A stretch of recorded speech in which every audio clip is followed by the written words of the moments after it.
shelling out money, anything, ayy. Ooh, got the foot on the gas, pedal to the metal when I'm get to the back, ayy. Got the foot on the gas, pedal to the metal when the lane moving fast, ayy. Ayy, let them all cross. If they hate, then let them hate and make a bigger boss, ayy. What is up, ladies and gentlemen? We are back. We are live. It is the Freight Coach Podcast, the top podcast in transportation, coming to you guys every single weekday, 8:30 a.m. Pacific, 10:30 Central, to break down some industry headlines. But most importantly, you guys provide some actual insight into what you can do with all of this information.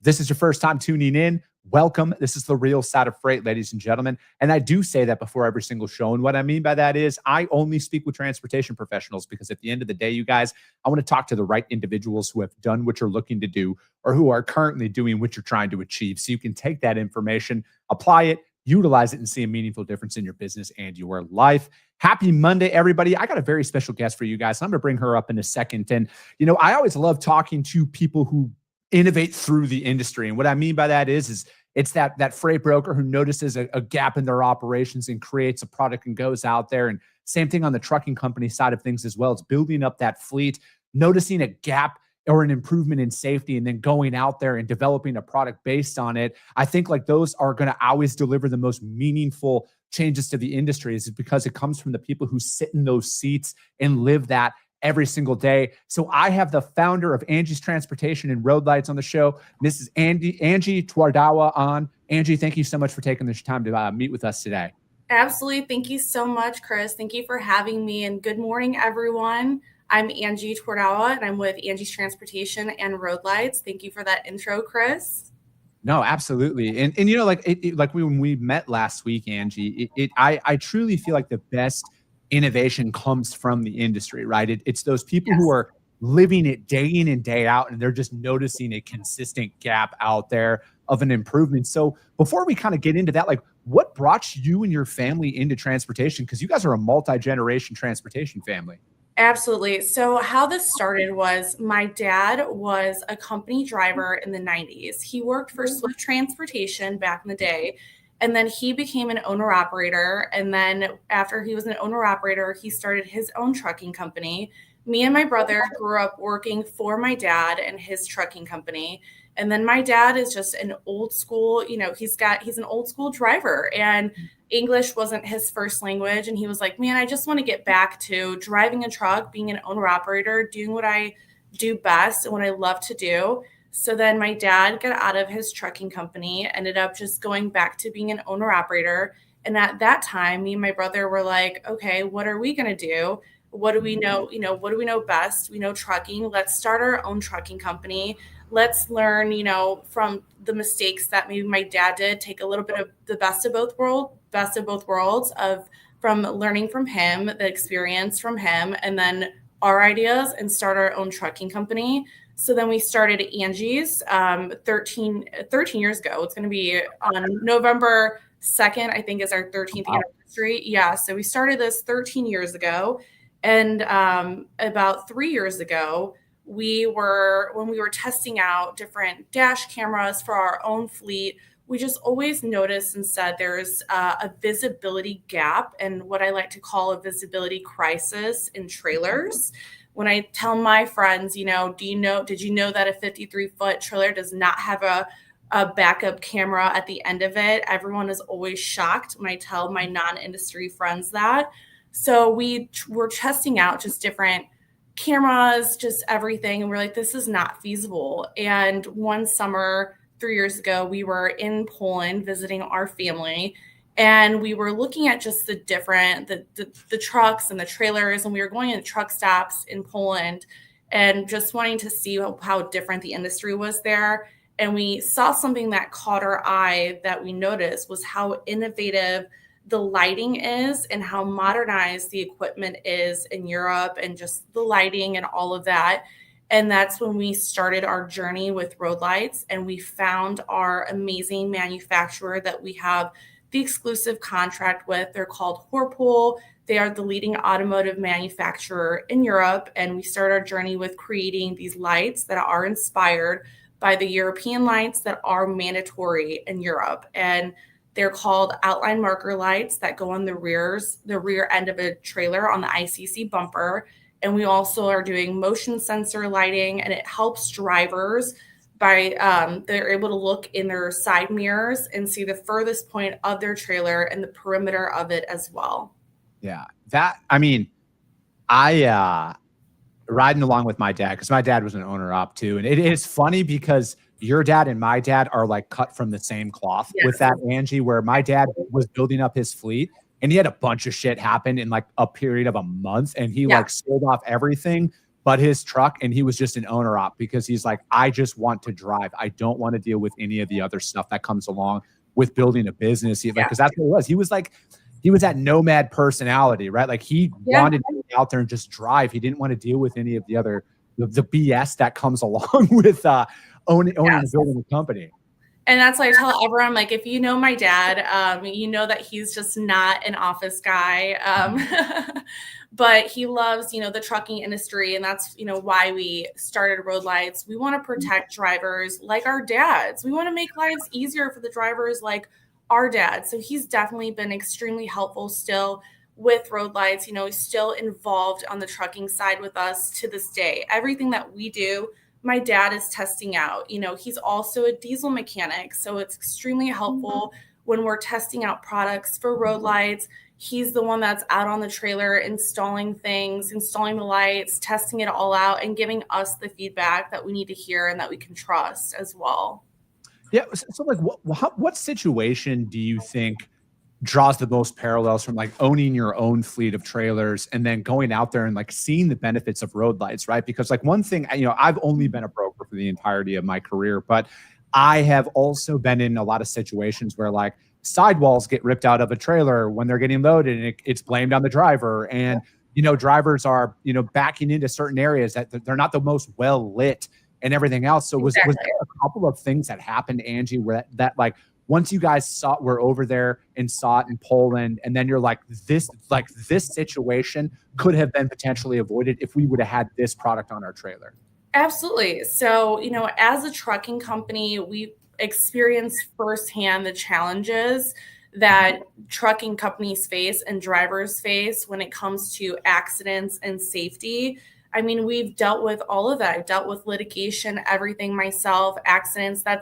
Safety is my first passion when it comes to trucking, and that's my area of expertise. And I am a certified safety director. So I've dealt with all of this. And I tell people all the time, we're not just people that are selling random lights or motion sensor lighting, because we've dealt with this. So what we were experiencing within our own fleet is it's not the big crashes that hurt trucking companies. Those are not the most common.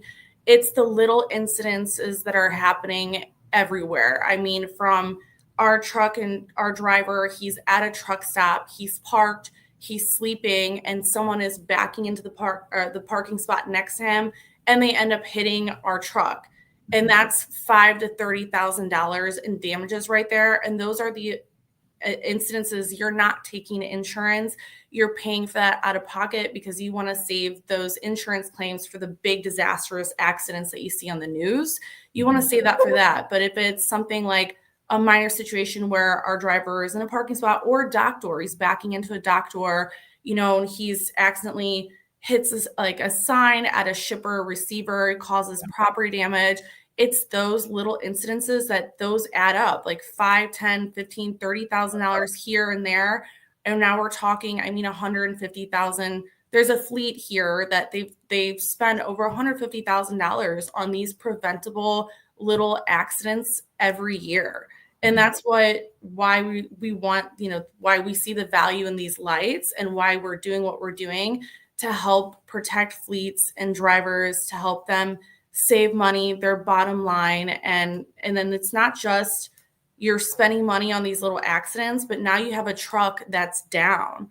So now you have downtime. Every day that truck is down, you're losing anywhere from $300 to $1,000 a day in downtime, and you're just not running efficiently as well.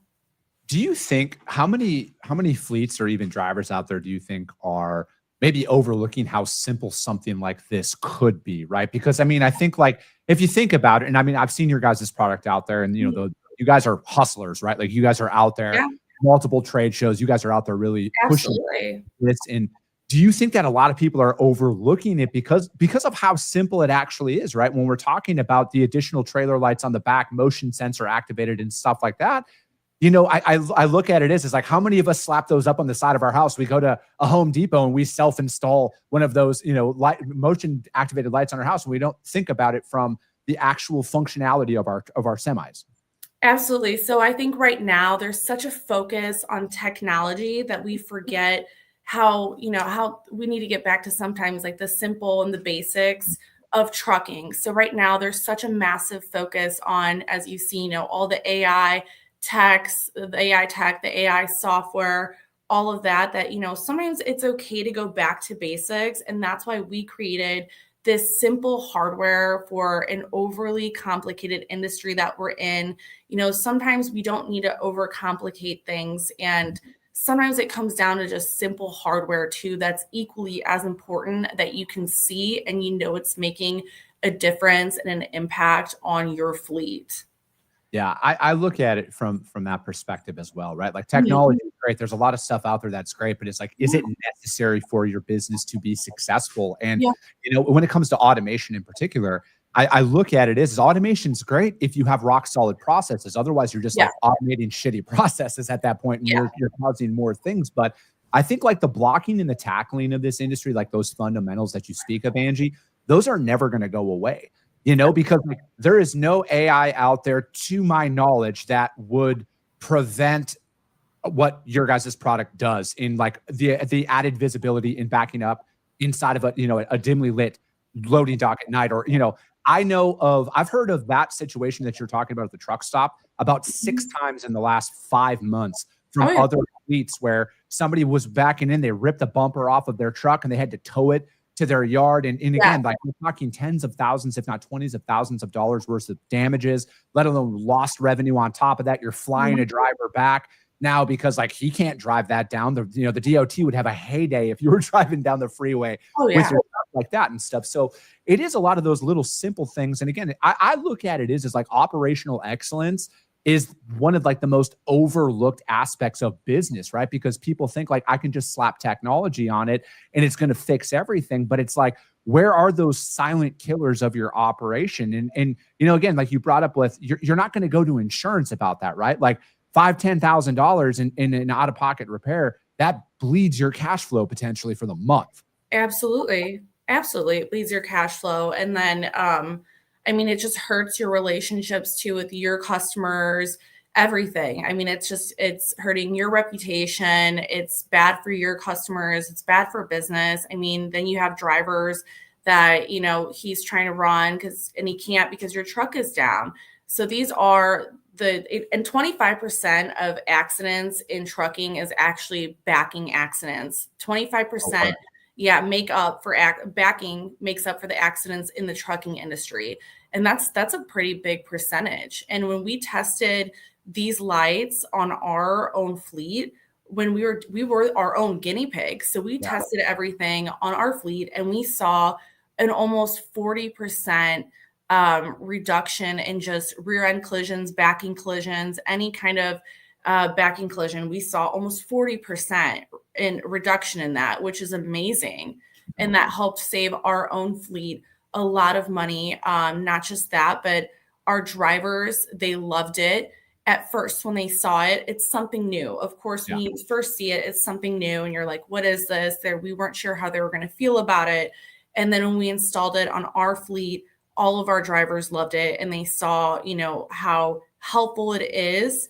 And there's no training required, which was also beautiful because it's, as you know, it's hard to train staff and drivers, especially the older generation. They're not, it's harder to train them when they don't want another app. It's another app on their cell phone.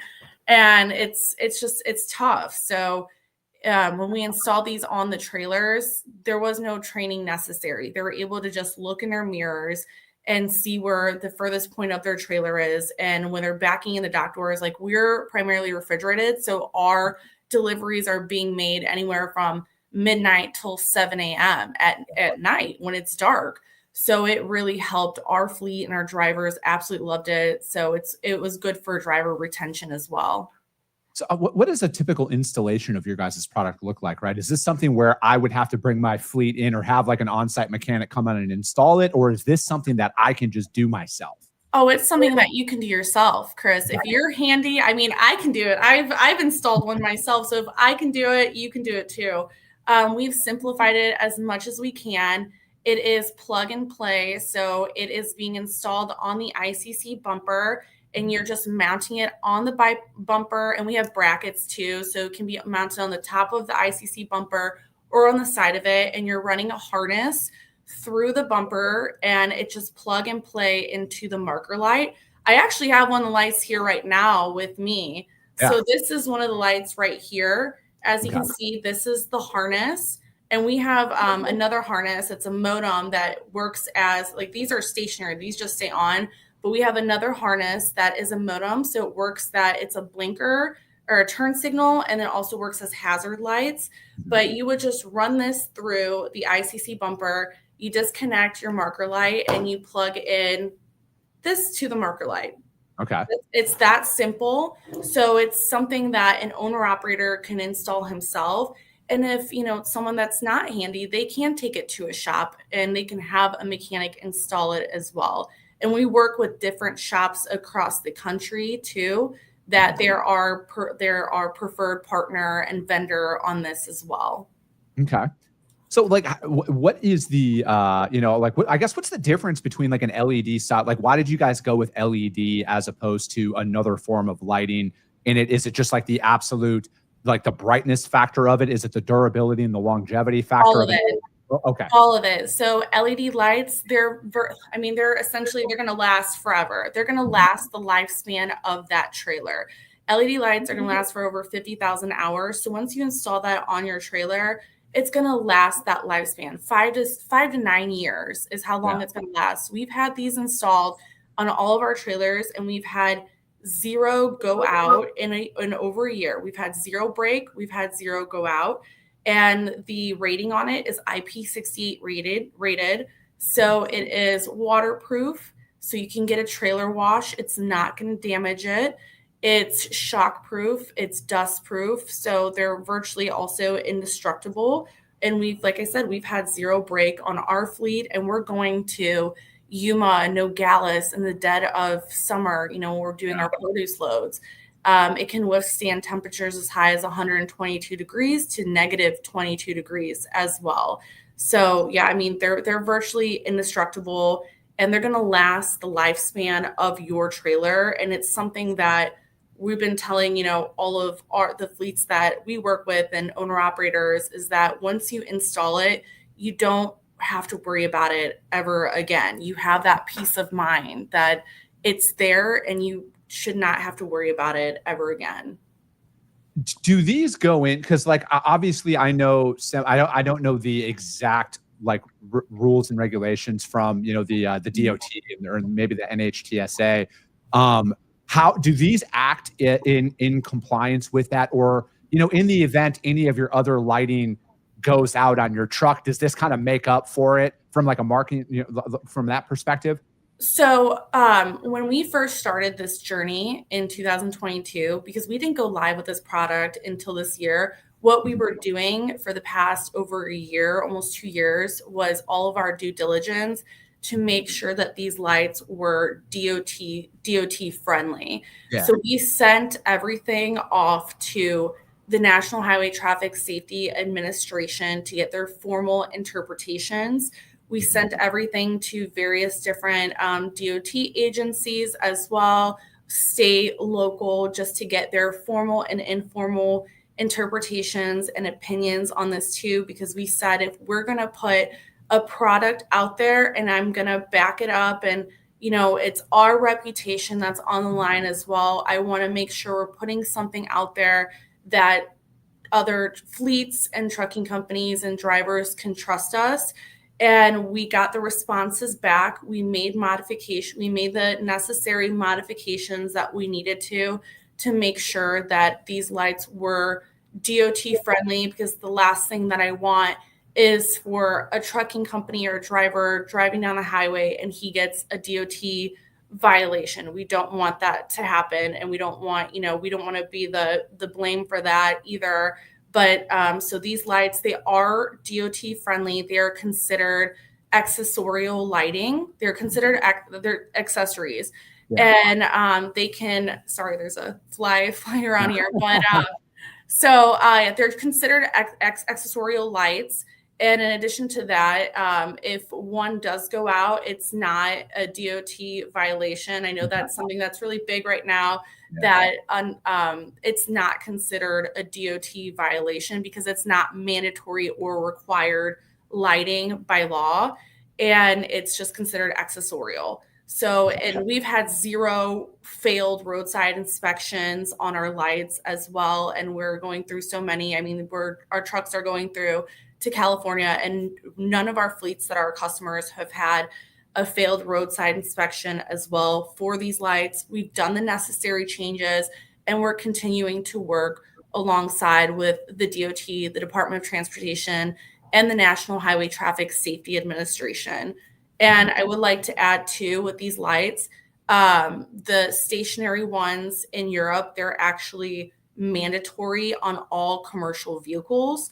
They have their own special language and category in Europe because it's proven to reduce accidents, rear end collisions, undercarriage, side carriage collisions as well. And that is something that we're working towards here in America. We're working with state lobbyists, federal lobbyists as well, because this doesn't have its own category or safety language in the legislation. Yeah. So it's just considered accessorial for right now. But we are working with different state agencies and lobbyists and all of that. And eventually this is something that we would like to also mandate in the US too.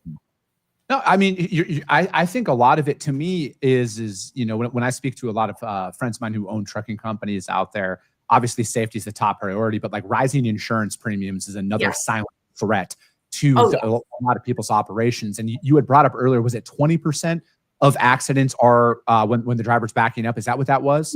25% of trucking accidents are rear end collision accidents. Yes. Okay, so when you say rear end collision, is that on the freeway, inside of a parking lot, loading dock, stuff like that? Everything, whether it's on the public roadways or private, it's when he's on the highway or backing into a parking spot, it's all of that included. And the funny thing too, which is crazy to me, is that the statistics also on undercarriage crashes and side undercarriage crashes, the statistics, they're not accurate because on a police report, there is no category for that either. So what is being reported, it's not accurate. And we believe there's more undercarriage crashes and side carriage crashes out there that are happening. But it's just not, the statistics are not accurate because it's almost impossible to track them when it's not even on a police report as an option to list that.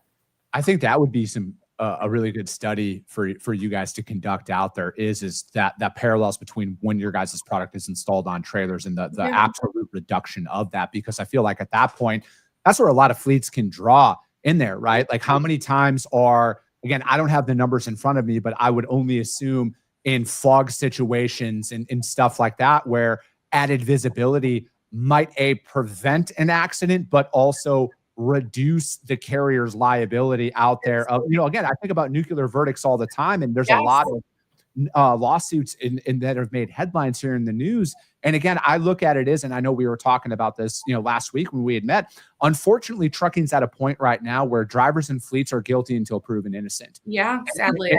It's very unfortunate that that's where we are, but I feel like additional visibility out there, like that's just more proof that, hey, we are doing everything in our power to show that, like, hey, we are extremely visible out there on the road. And then again, giving the motoring public additional lighting to see, like, hey, boom, there's something up here. I got to slow down. You can see it. And I don't know. It's like, for me, I think the insurance and the safety aspect of it is like the greatest value added out there into the industry. And this is why people truly need to be looking into a product like this. And again, like if like the simple installation factor, like it's not like it's going to put your trailer down for a week or anything like that. Like, that looks like something could be done in a couple hours max. Well, for me, at least a couple hours, because I'm not a mechanic at all. Yes. So, and you're absolutely right. It's about being proactive. And that's the first thing that they ask when you're in litigation or anything with an accident that happens, is the first thing they ask you is, what are you doing to be proactive with your safety department and within your safety within your fleet? What are you doing? Show us proof of what you have done to stay proactive, to make sure you have a safe fleet, or to make sure you have a safe driver. And this is one of those things. And in addition to that, we are working with different insurance agencies. I mean, right now we are a vendor partner for Cunningham and Butler. That's for Angie's, that's our insurance agent. And we presented everything to them as well. And we are a preferred partner with Cunningham and Butler. They love the product as well. So when we're working with different insurance agencies as well within the industry. But yeah, it's about being proactive. And what are you doing today to help make sure, you're protecting your fleet and your driver. And it's not just about helping your driver, but helping the other motorists that you're sharing the road with. We just want to share the road safely with other motorists. It's not just for your driver to help him see better, whether he's backing into dock doors or parking spot, but it's also for the people around him. It's for dock workers as well to be able to see him at night. It's for the drivers and the vehicles driving behind him too. Yeah, no, I'm right there with you. I look at it as there's a lot of safety features that you can invest into your fleet today that can offset the cost of rising insurance premiums and everything else. And again, it's like, we could sit here all day long and complain about this cost going up and that cost going up. But like, what are we doing to actively reduce it, right? Because unfortunately, with insurance premiums and nuclear verdicts and everything, I don't foresee that changing anytime soon. Like, I think like that is going to be a persistent problem out there for fleets. And, whether it be outward facing cameras inside of your trailers, or additional lighting, like a product like RoadLites out there, you have to look at those small steps to improve your fleet's visibility out there in the road and like the safety. Because again, like you said, lawyers are that's the first thing they're going to ask. What are you doing to proactively avoid situations like this? And you can't say nothing, right? Like, to have a safety action plan in place, to have the products that you're actively using out there. Again, I would want to be able to prove our innocence faster than anything, because litigation is a whole other expense out there that I don't think anybody wants to be a part of. Exactly. And it's any kind of litigation, whether it's for a massive accident or a really small incident, it takes up so much time. I mean, going through just all of that. I mean, we've gone through it, and it's a nightmare. You don't want to have to deal with it, even if it's for something that it's a very small situation. I mean, it just takes up so much of your time, your safety director's time, everyone, and anything you can do to at least minimize that pain and minimize that, I'm all for it. And the other thing I'd like to add too is our lights they work great with rear cameras as well. So if there is a fleet or a driver that has a backup camera on the end of his trailer, our lights work perfect with those as well, because it adds that extra lighting and visibility too. So cameras are not our competition. They're not our enemy. They work perfectly for that, and with them alongside with it as well. It works great. And then it's not just, these lights can it's a universal fit. So it's not just for trailers. They can go on any type of trailer, whether it's a dry van, reefer, flatbed. It can go on a box truck, a sprinter van, everything. And we're working on different motion sensor lights too. Right now, the motion sensor ones work on box trucks, and we have them installed on fleets in the country on just different sprinter vans, box trucks, etc. But yeah, these can virtually go on anything. They're universal fit. We have different harnesses. So we've really tried to make everything as painless and as simple as possible for everyone. No, Angie, I love it. I think you guys are onto something really big with RoadLites here. And like I said at the beginning of the episode, you guys, Angie, her family, they live, breathe, and sleep transportation, and they had enough happen in their trucking company that really spurn the creation of RoadLites and what it's going to do out there to improve the safety and work in the industry. So Angie, how does anybody reach out to you guys to find out more about what you guys are building here? So you can visit us on www.roadlites.com, and that's RoadLites, RoadLites. You can shoot me a message on LinkedIn. You can shoot me an email. My email address is Angie@roadlites.com. We're on social media. We have a LinkedIn page. We're very active on social media. We're very active on our website with different safety blog posts, and we're always going to attend these conferences and trade shows. So if you see me there, stop by. I'd love to show a live demo. We'd love to, we're do a pilot program with different fleets. And if anyone would like a sample as well, you can email me and I can ship a sample, a set of lights to anyone. If anyone is interested, we'd be happy to do that. And we'd be more than glad and appreciative of that as well. Perfect. Angie, thank you so much for your time. That's going to be it for today, ladies and gentlemen. If you guys can't find Angie or RoadLites out there, hit me up. I will gladly put you guys in contact with them. But that's going to be it. As always, if you guys got value in what you heard, subscribe to the show, you guys. And if you're feeling ambitious, rank the show on iTunes and Spotify, because if you see value, your network's going to see it as well. I appreciate you guys. I love you guys. And we'll be talking to you soon. Came back with a bang, window down, yelling out money, anything. Ayy, ooh, got the foot on the gas, pedal to the metal when I'm getting to the bag. Ayy, got the foot on the gas, pedal to the metal when the lane moving fast.